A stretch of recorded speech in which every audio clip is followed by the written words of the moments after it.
Do you want to first just start off with what is full stack? What when I say that you're a full stack developer, what does that even mean? Yeah, yeah, it does come up quite a lot.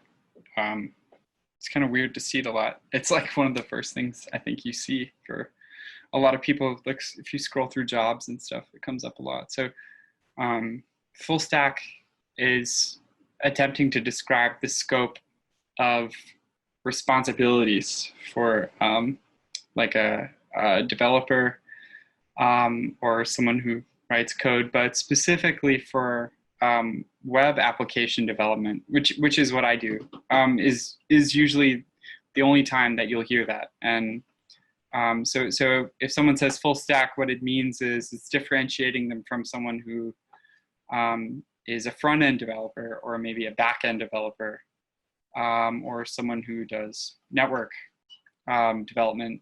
Now, taking those apart, they each have specific things that they do best, but essentially it means like the stuff you see on a web page and all of the stuff behind that. So like the data that gets loaded on the page, like if you're looking at Twitter, for example, a full stack engineer or developer might be responsible for, you know, how a tweet looks on the page, you know, how many characters are there and how they're presented.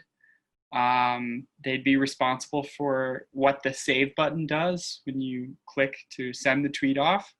They would also be responsible for where the data goes, like in a database or some other repository. And they might be responsible for setting up all of the infrastructure, in some cases, behind like all those tweets. So that's kind of a, I guess, a general overview, but basically they're like a generalist. Yeah, so I'm saying I consider myself a generalist, I guess. Yeah. So it sounds like it's just somebody that is responsible for a comprehensive understanding of web applications or digital applications.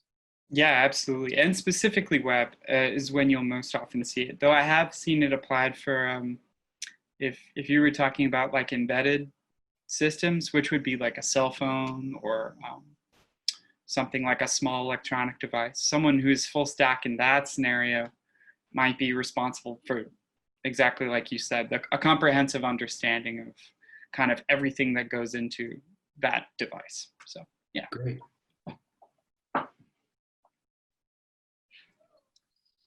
Do you want to get going with the interactions in the digital? Yeah, I'm happy to get started. And I guess to begin with,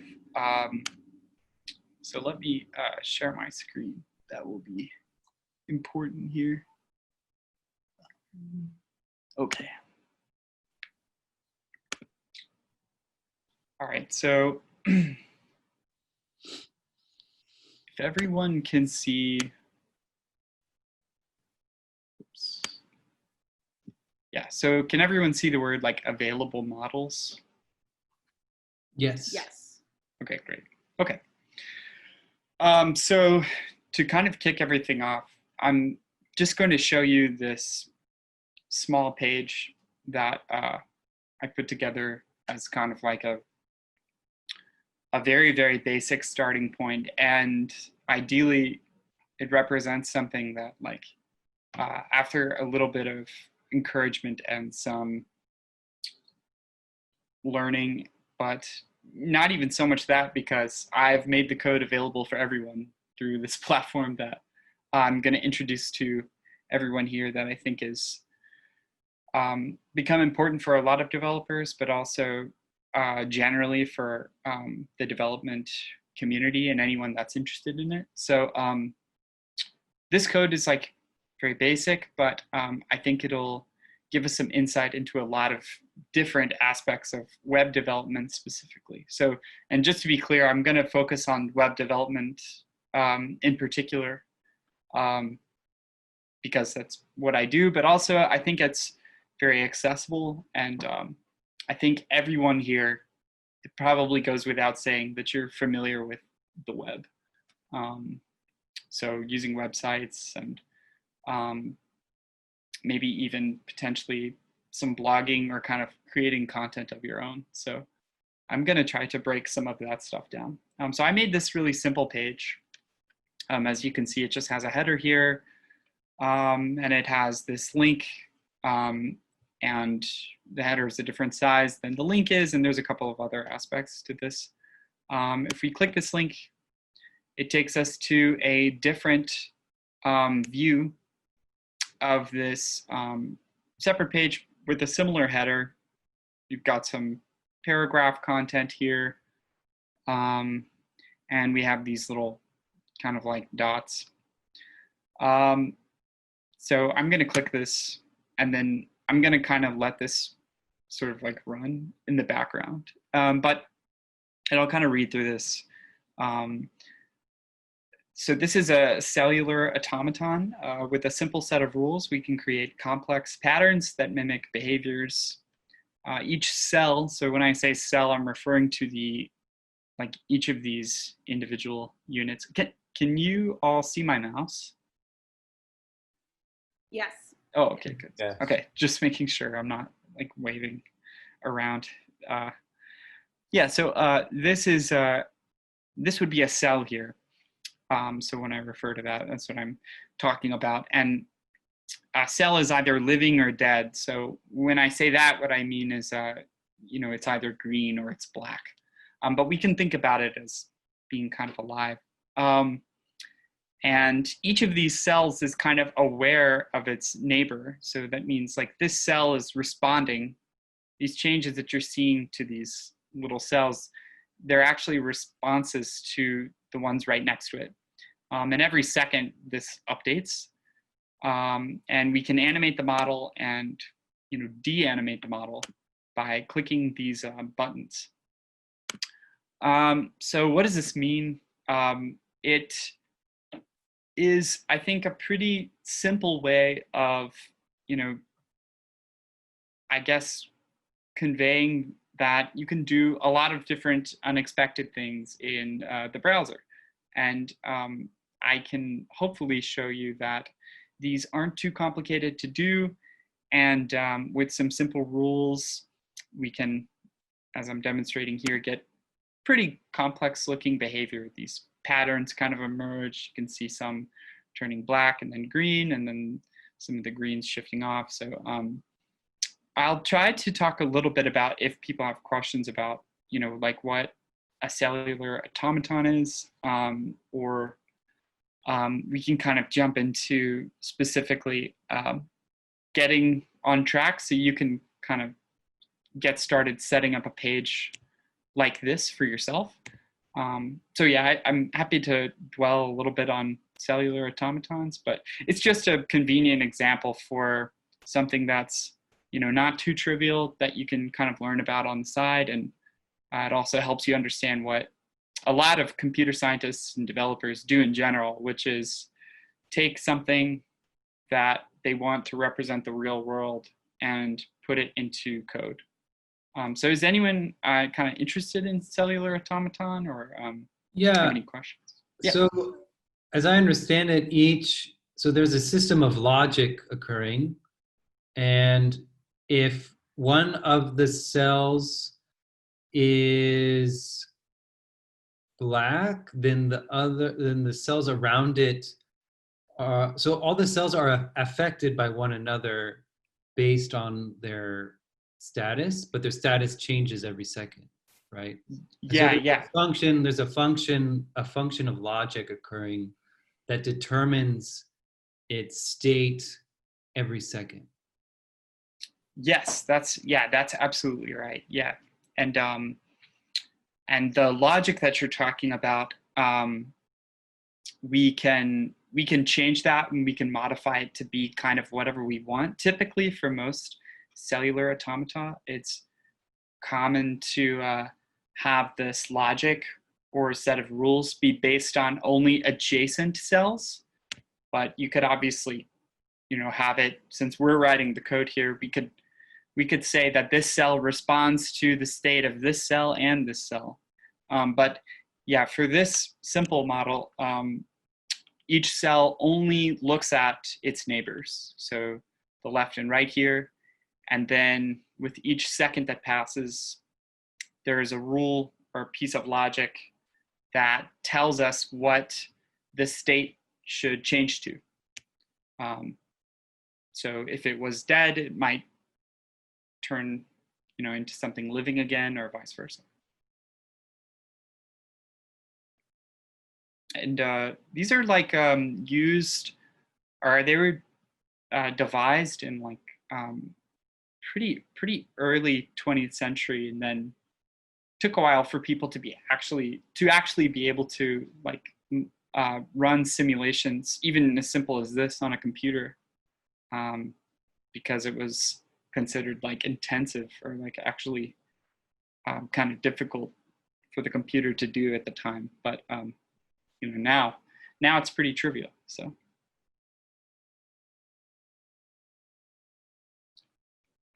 But yeah, so unless there are other questions, I can go ahead and kind of show how we got to this point, at least for the text and stuff. And yes, then I can. Please.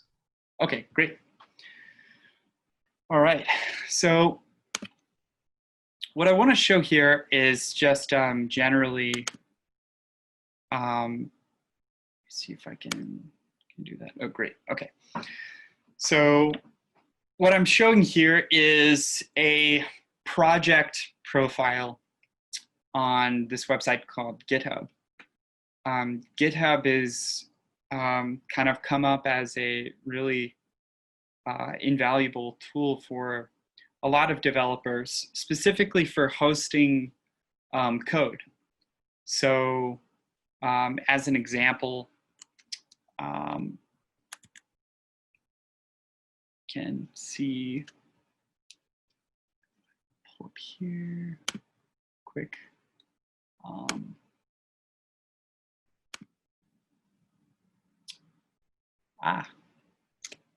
Get this out of the way. Okay.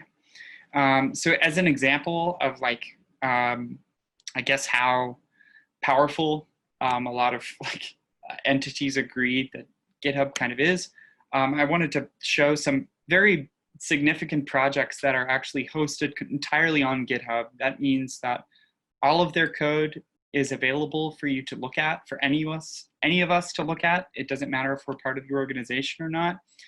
And this is really crucial for, in particular, like nonprofits or sort of other community-led projects that require a certain amount of transparency. So it's become really big in that sense. If any of you are familiar with Signal, it's like a messaging app.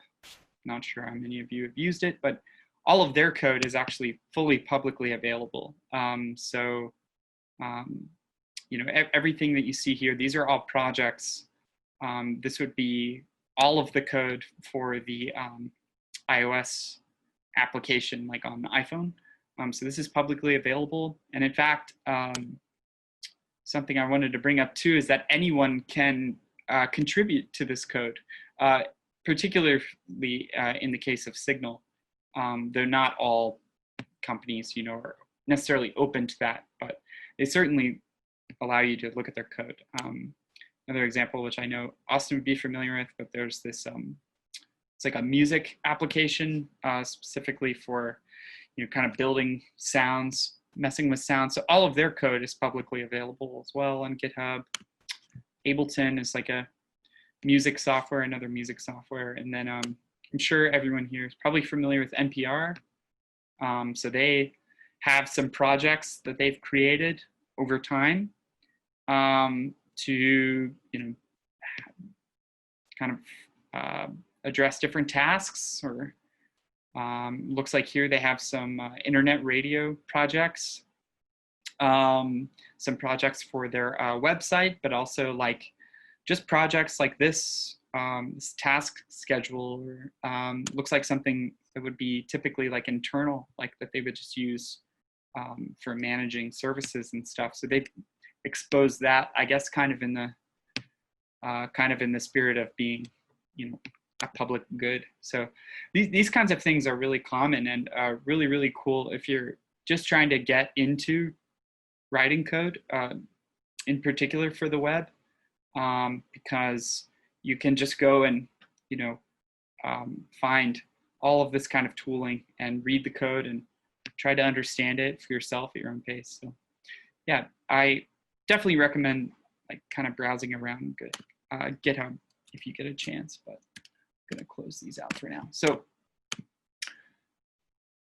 underneath GitHub, besides just being like a repository for putting code on, there's kind of this like underlying tooling that was built a while ago that kind of makes it work, which is called Git, just Git. And have a little cheat sheet here to kind of explain a little bit about what it is.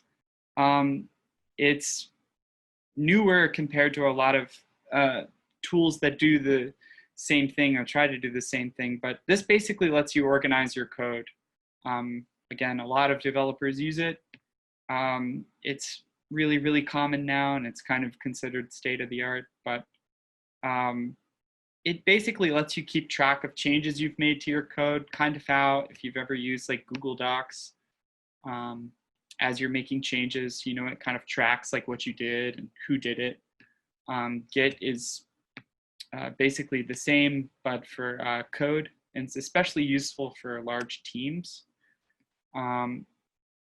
So this is just kind of like an introductory list of like commands and things to get it set up. We don't need to do that today because actually with GitHub, you can do all of this on the web page itself. So pretty useful, especially for very small applications like this one. We don't even have to use the installed software, but I would recommend installing it if you're interested, because if you want to get started on a project or something like that on your computer, it's much easier to get the files this way.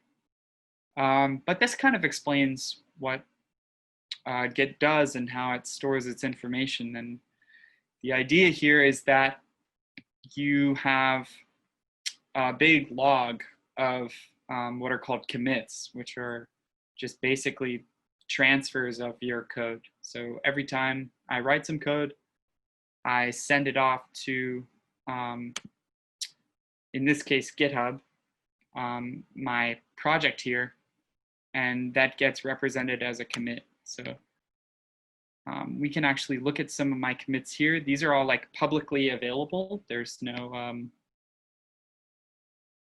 there's no like,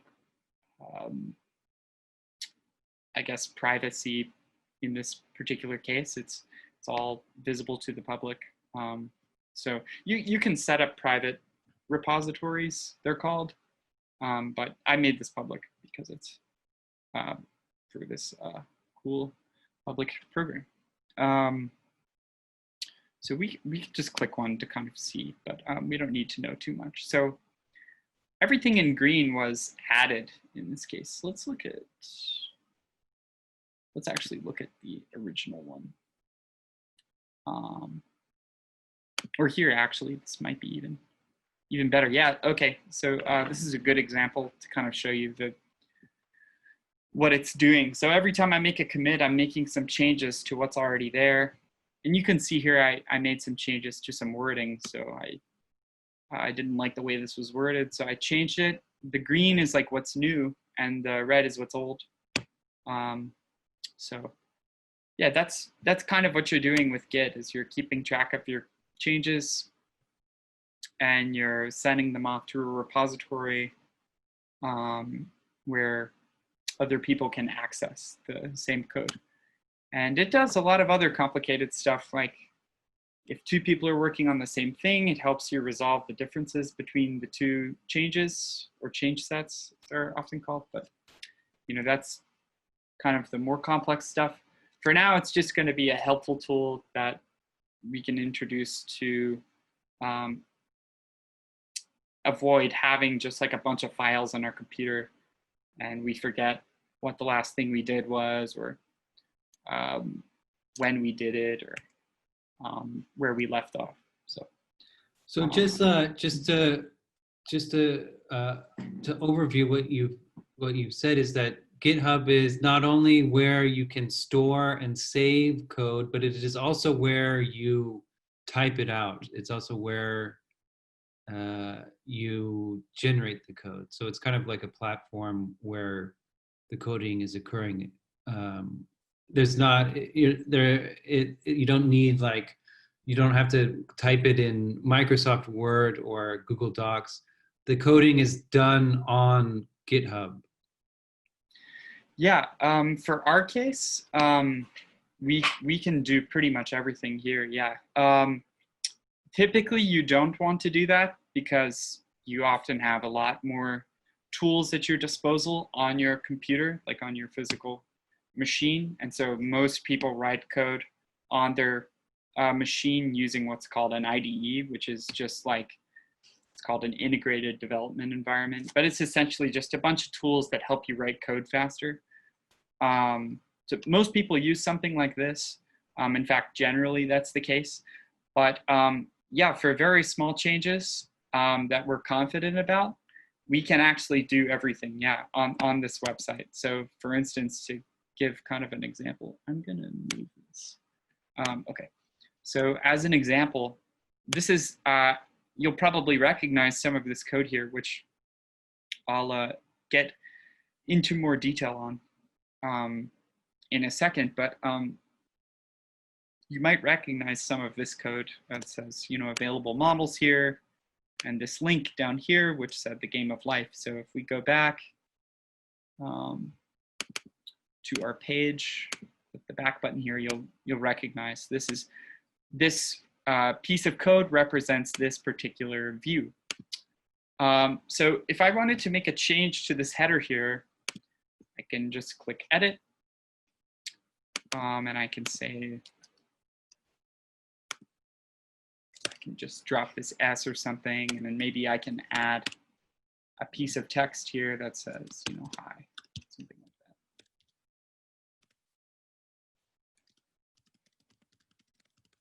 Something like this, and gives me a prompt here to let me commit these changes. So this would be like a brief summary, and then this would be like if you wanted to get really nitty gritty, but here I'll just say change. It's referring to a branch here called the master branch. We don't have to know so much about this, especially starting off where I'm working by myself in this project. So I don't really need to be too concerned about branching, but branching is the way that Git structures a repository of code. So like a set of changes that we make to code, you can put them onto what's called a branch, and it lets you kind of do other experimental changes. Like I could make a separate branch and I could make a bunch of changes there, and then if I was happy with them, I could bring that branch back into the main branch, which is called master.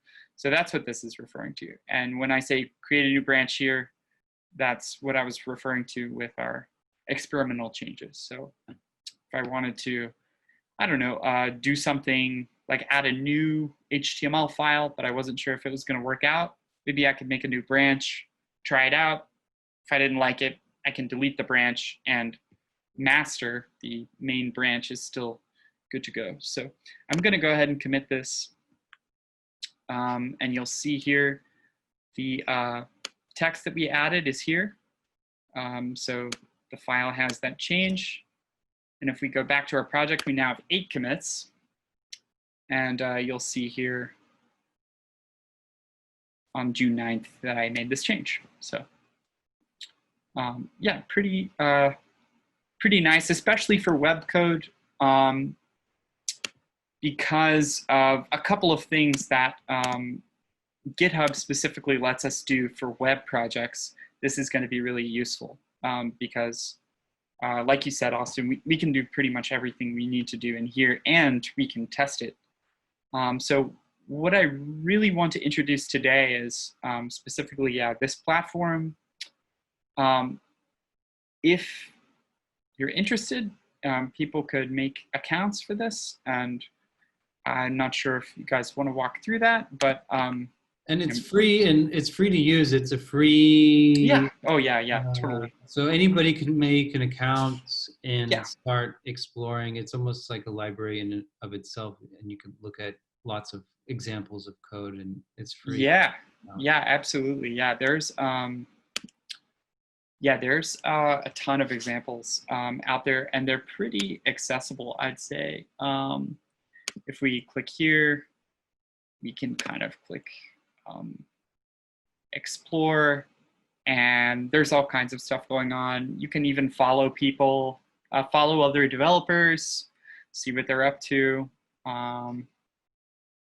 There's all kinds of stuff in this explore tab that you can kind of customize and see what you're interested in, and it could, kind of perhaps introduce you to some projects that you didn't know about, and maybe even hopefully something that you can learn about and contribute to. So yeah, it's definitely a pretty cool platform that's been around for a while. I used it in school. That's how I was introduced to it, and it's definitely been really helpful for me to kind of learn about other code outside of what I typically run into. The particular feature that I wanted to introduce, though, for this kind of course and series is this idea of, and I will find a way to share these links later. Maybe there's a good way to do that. I'm not sure. But yeah, actually, it might be really good if I could collect the links and maybe, I don't know, have them up for other people to look at later, even if they didn't make it to this session. Yeah, I'll try to figure out if there's a way to do that. But this is a link I wanted to pull up. Just, they have these guides up, which I think are really cool, called open source guides. This one's specifically about contributing to open source. So if any of you don't know necessarily what open source entails and what it means, this guide has a lot of information about it, but essentially open source typically means that the code is like exposed and publicly available. That means anyone can look at it. And often what it means is anyone can contribute to it, obviously with some peer review. So, I can go, and if a project's open source, if I have a change that I think is valuable or I want to fix a problem, I could commit some code changes, and the members of the project or the community surrounding the code, they could review it and accept my change, and I will have contributed to a project.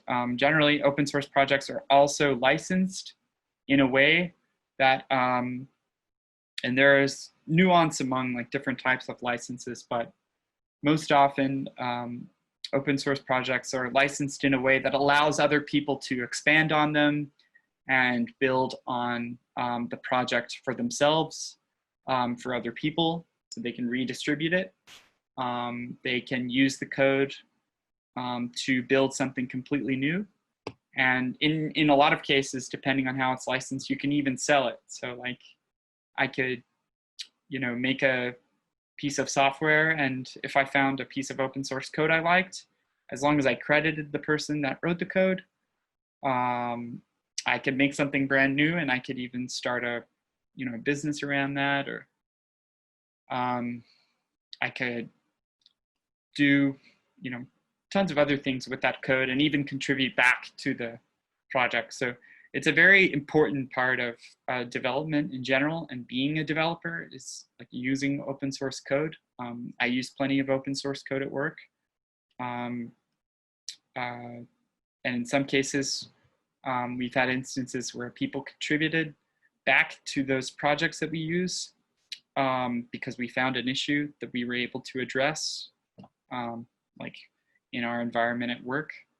So yeah, definitely really important for a lot of companies, and also people in general. A lot of these projects definitely are really helpful to a lot of people. So yeah, this is just a kind of a blurb of what different people are able to do for different open source projects. And in particular, I liked that they kind of highlight that you don't even necessarily need to be able to code to get started in contributing to open source projects. If you're, if you're capable of, or you're very good at organizing, or designing, like graphic design, stuff like this, or writing, a lot of projects really need documentation and good manuals for how to use the software, but also like kind of like documentation for the code itself. So that's often in dire need for a lot of projects. So yeah, just a good overview of that. So the kind of main thing I wanted to get to in introducing GitHub and the platform and the tool, the Git tool, there's this feature that this platform, GitHub specifically, has offered for a while. It's called Github Pages, and the idea is that it lets you basically host the code that you've put together for a project on a web page.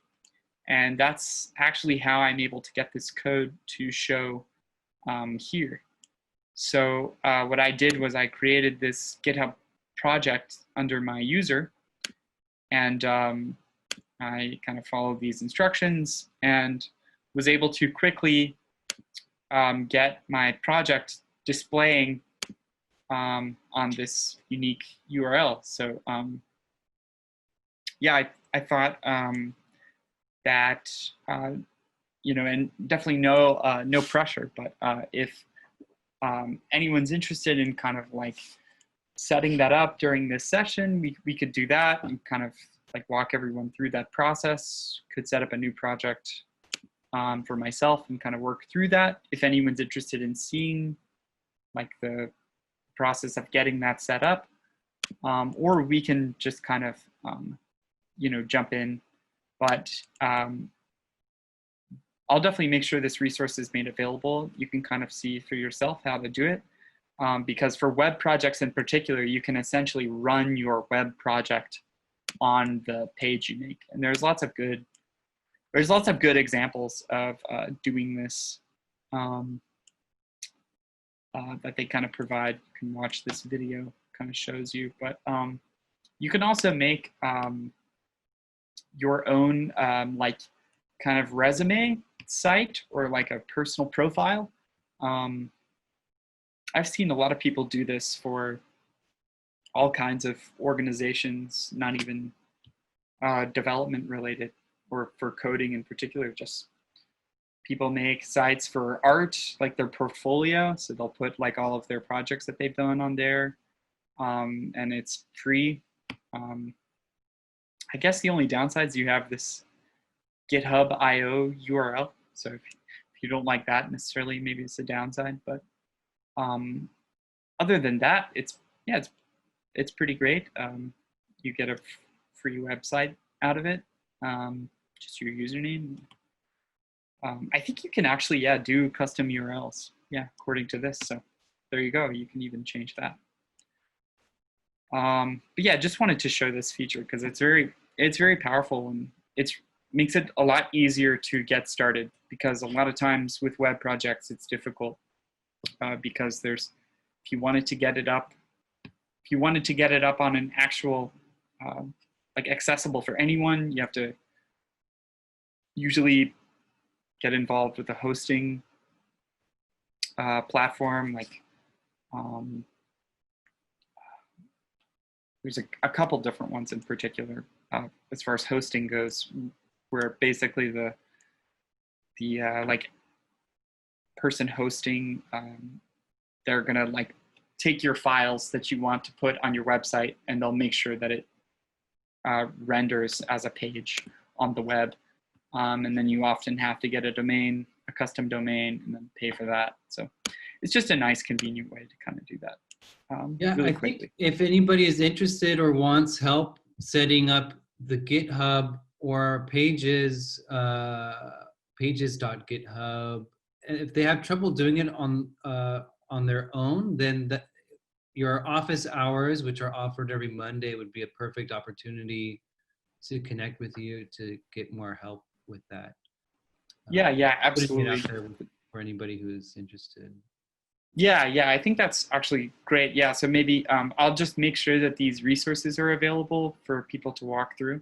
And otherwise, we can kind of get started on sort of breaking down what's here. Yeah, so let's go ahead and do that. And because I think it's kind of helpful to get an idea of what's actually involved in setting this page up and how complex it actually is and what all of the code looks like. So for this page in particular, you can see, and by the way, if I can get this to work, yeah. So you can see I refreshed it, and actually the change we made earlier is right here. So again, this is a really cool aspect of working with projects like this. We can just make changes very quickly, and all I had to do there was refresh it, and the change shows up. So it's very nice to be able to do that, as you'll see for developing web pages. So I'm going to kind of walk through just basically the structure of this project. And I'm hoping that I can get to at least HTML in particular, because HTML is really the most essential part of understanding the web in the way that most of us interact with it, which is through a browser, whether that's on our phone. Though increasingly, I'll say that this is becoming less so the case, though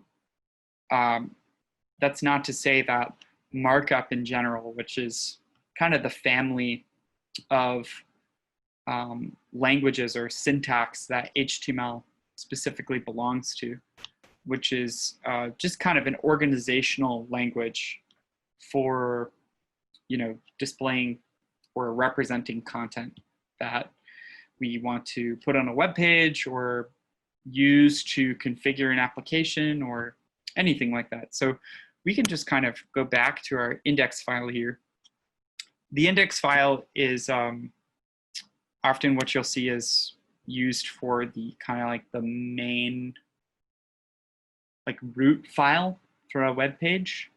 So the index is often used to kind of host our links to our other pieces of content that we want to show. And it's often used as like the main page that you'd arrive at for like someone's website.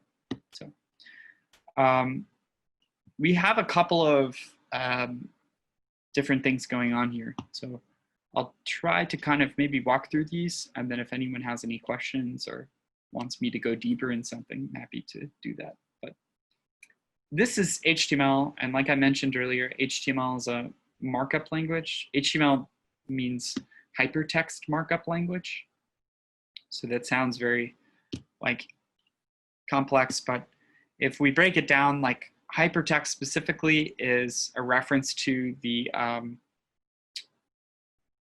kind of the medium of the web that the original creator of the idea of the web wanted to this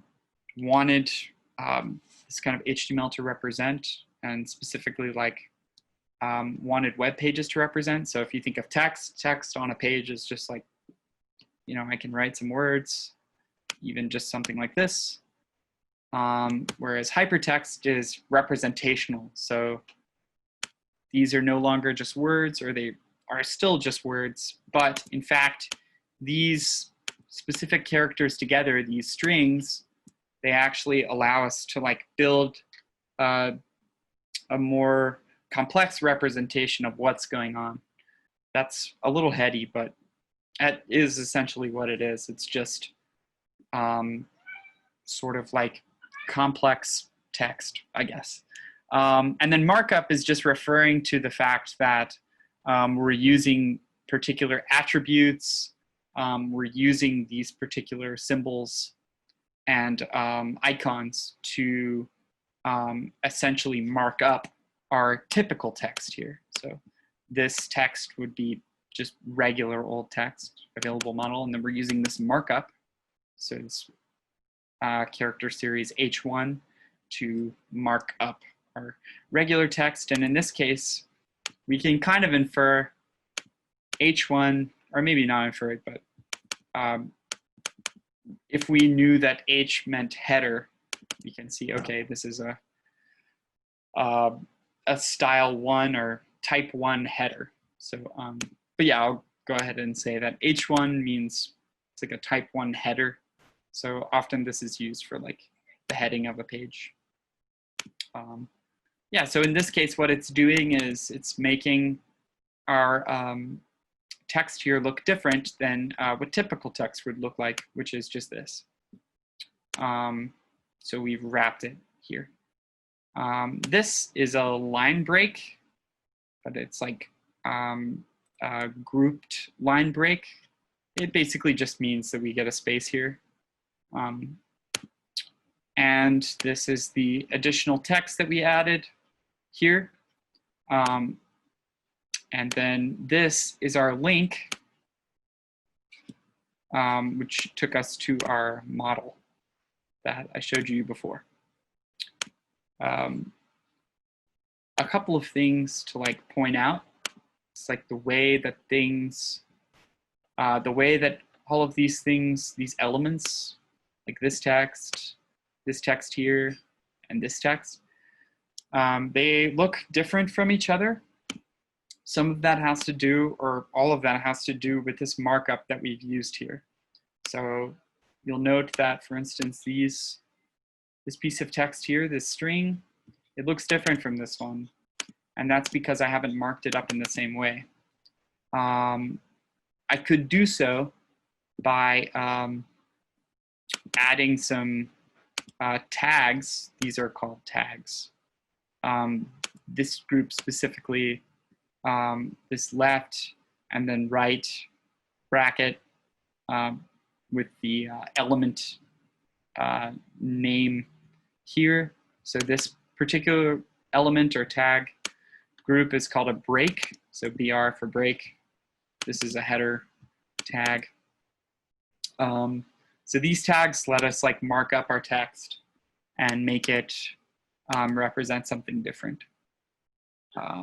Because I just put this text in the middle of the file here, the organization of it in our view was kind of left to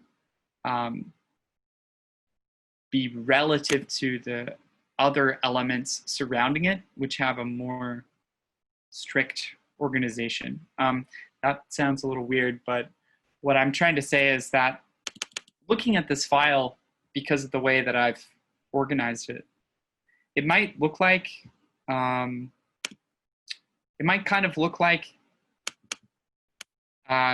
this view, like the way this looks is like unexpected.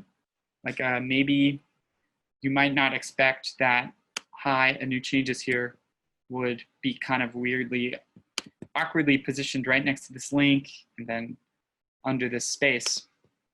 Because here it looks like I have a space here and a space here. So we'd think it'd be different, but HTML is a very kind of, well, it's a tag-based representation of text. And more importantly, it uses symbols to represent pretty much everything that we'd want to see in like a view, like this web page. So just putting a space here, putting a line in between this text, HTML just completely ignores that. The only thing it knows how to respond to are these tags. So if I just put spaces or new lines, it's not going to necessarily know what to do with them. So I have to use this markup to kind of. Sorry. So then if you were to use the line break, so it would be line number 8, the BR. If you were to put that underneath hi, new changes here, that would create a separation between the game of life and hi and new changes here on the page. Yeah, it absolutely would. And because we have this kind of web portal to do that, we can totally try that out right now. And so then an empty line in the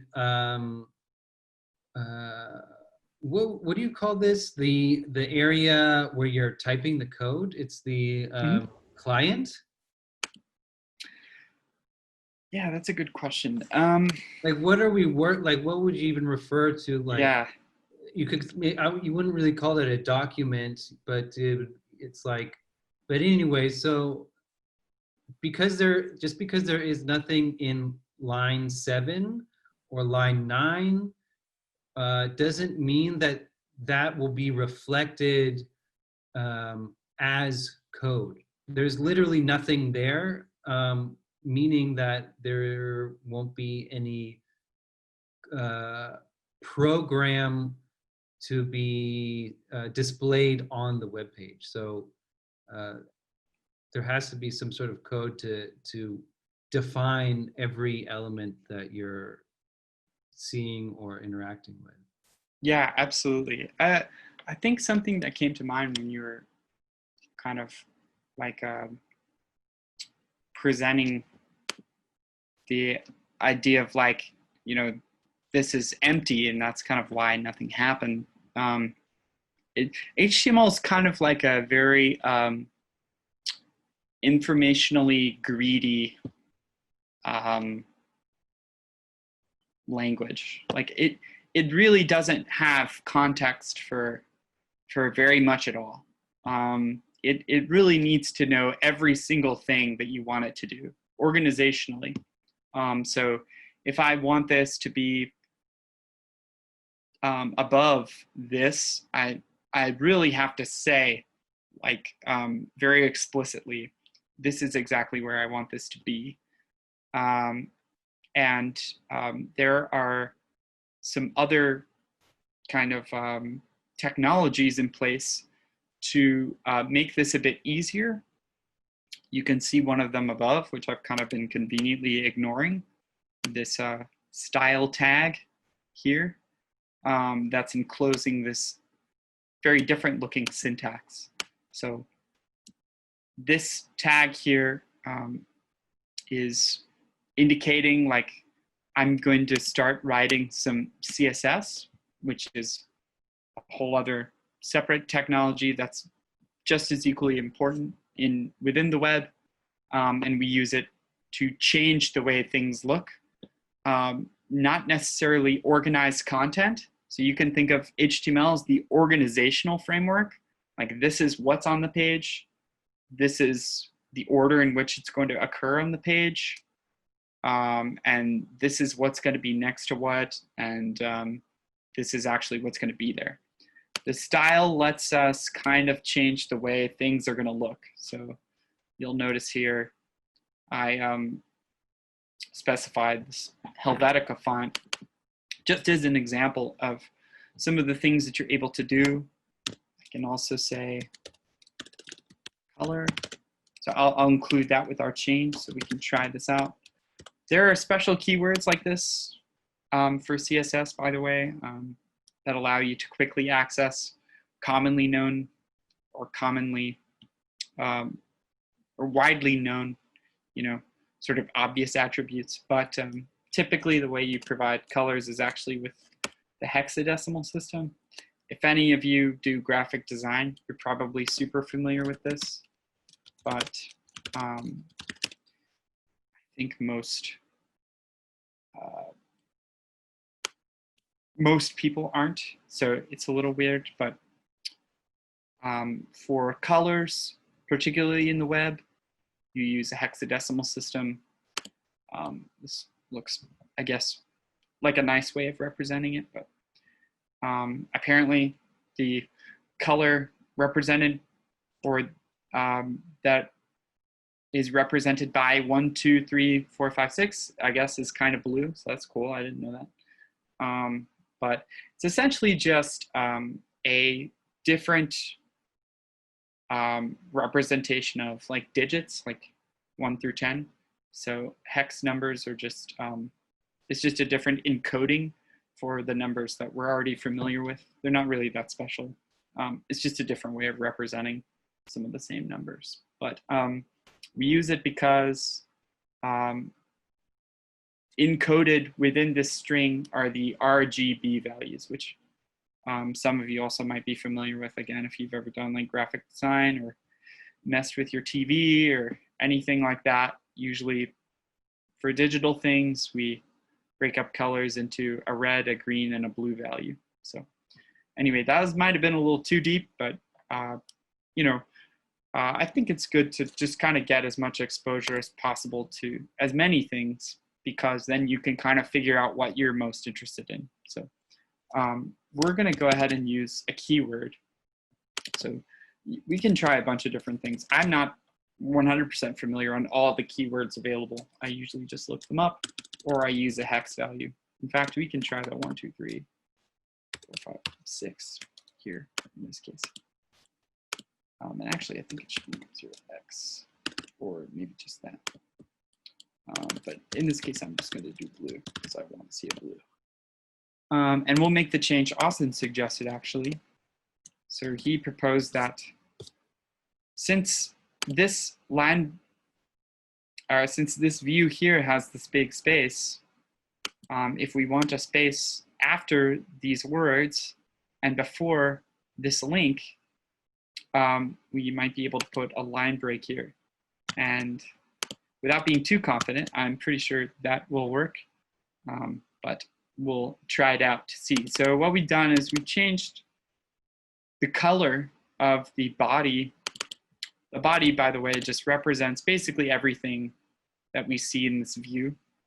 So an HTML document, which is giving us the organization for our page. The body is going to be pretty much everything aside from some special things like the header, which is typically like, would be a space reserved above the stuff you see here, and then a footer, which is a space reserved for stuff below here. For some examples of that, this would be like a footer right here. So it's kind of special looking.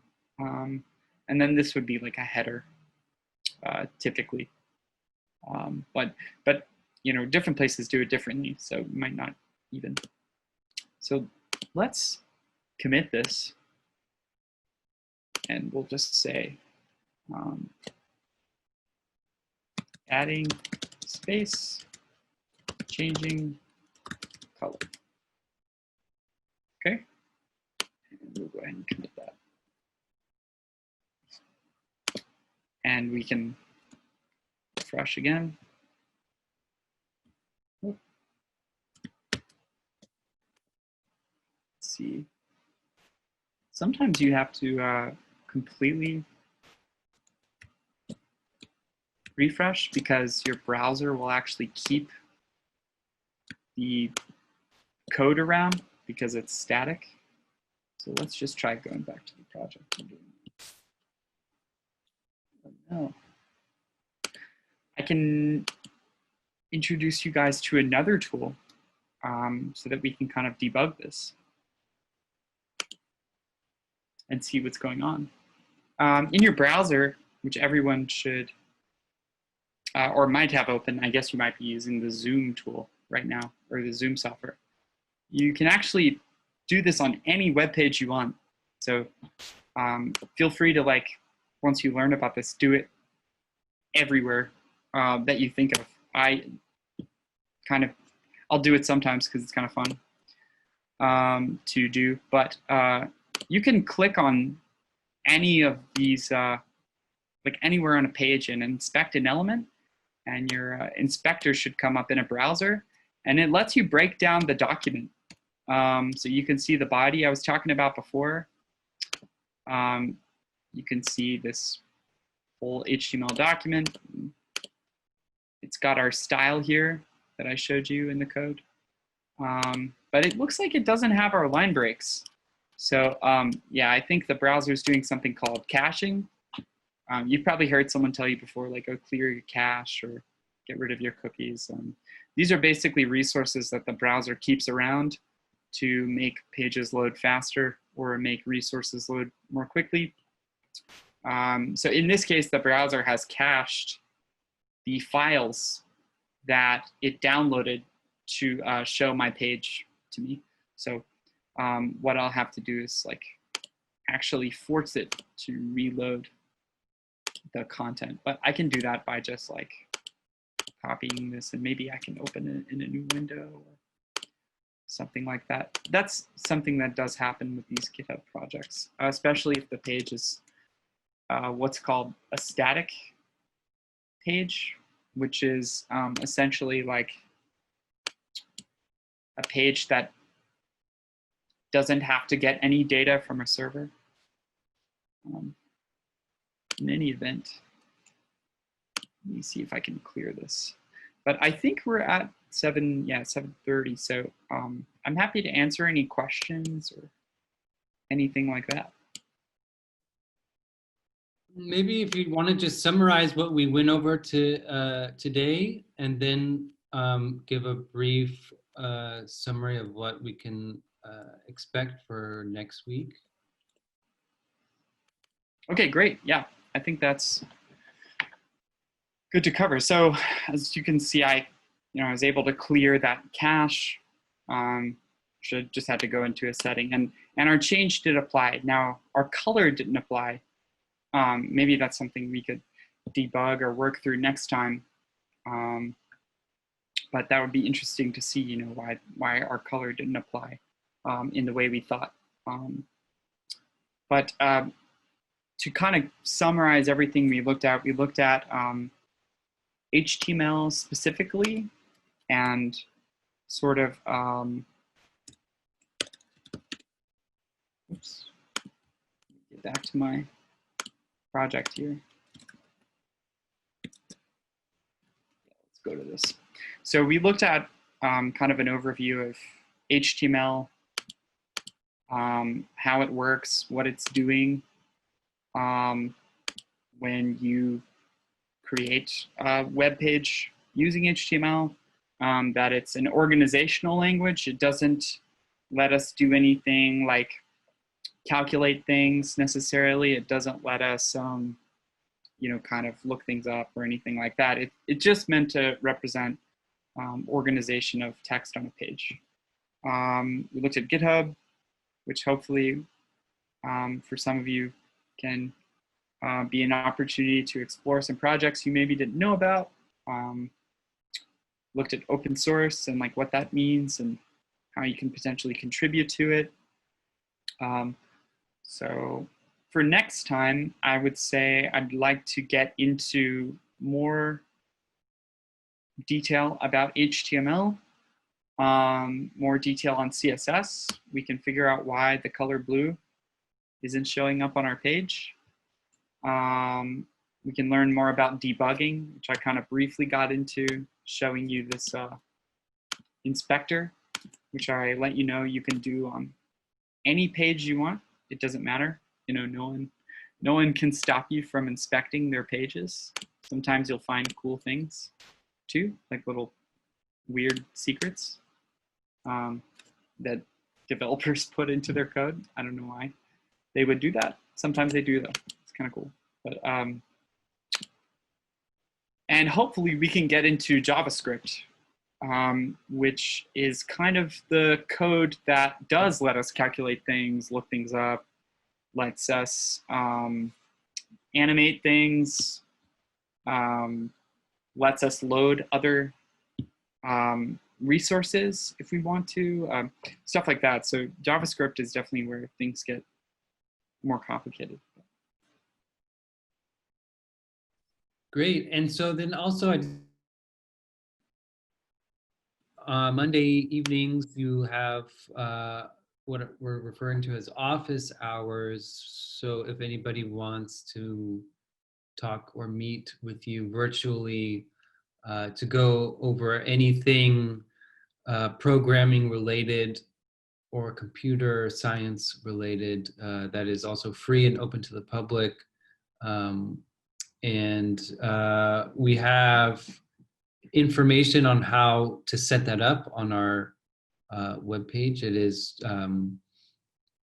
nhfpl.org.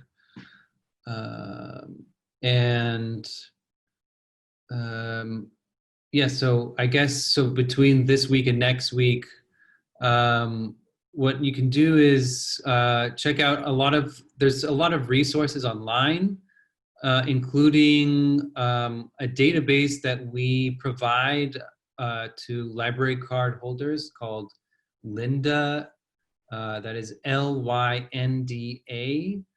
and that has a trove of tutorials on lots of things, but also a lot of good stuff on HTML and programming basics.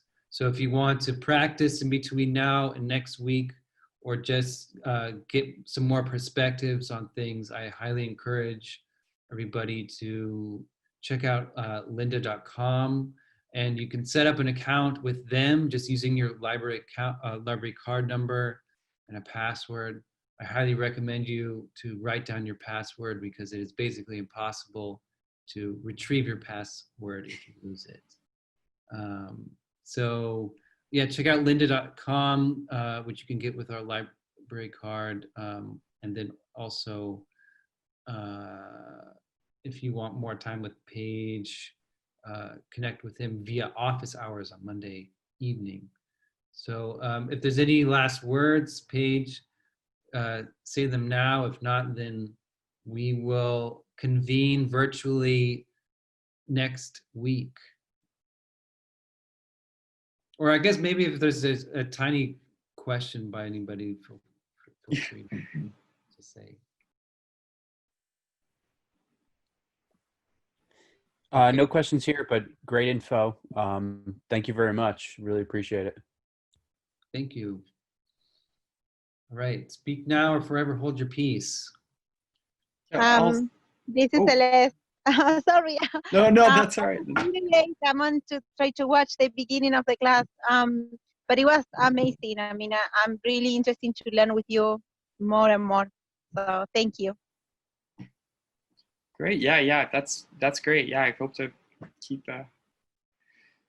keep bringing more informative resources, and I'll try to get the links collected, because I have basically a list of links, and really that's what I think I can do the most, is like a lot of this information, so like all over the place, and there's so much of it. So I really hope that I can at least give people like a concise list of really good starting points. So maybe you could put links on your GitHub, and then homework for everybody is to create a GitHub account, and that can be like a main node for the exchange of information for this series.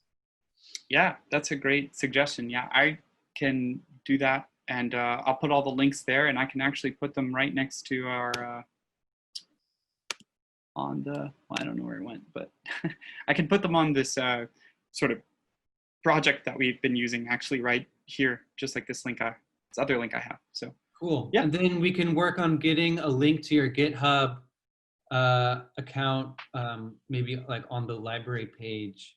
But yeah, that would be great. You should be able to just find it under Paige Swanson, correct? Okay. If you search for like users, right?